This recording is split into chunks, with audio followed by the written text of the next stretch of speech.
Mutton biryani எப்படி செய்கிறதுன்னு பார்க்கலாம் வாங்க. 1/2 கிலோ மட்டன், 1/2 கிலோ பிரியாணி அரிசி, நல்லா மணமணக்கிறக்காண்டி நெய், 2 பல்லாரி, கறியை நல்லா வேக வச்சு எடுத்துக்கோங்க. தேங்காய் பால் சேர்த்தா பிரியாணி சுவையாக இருக்கும். இஞ்சி பூண்டு பேஸ்ட், ஒரு தக்காளி,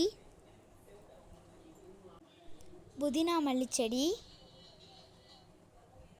பிரியாணி பொடி, நெய்யில் நல்லா முந்திரியை வறுத்து எடுத்துக்கோங்க.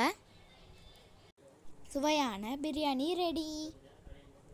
மட்டன் பிரியாணிக்கு காம்பினேஷனாக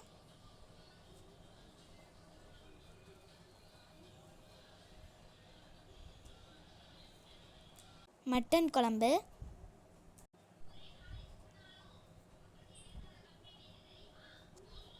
சிக்கன் வறுவல், முட்டை,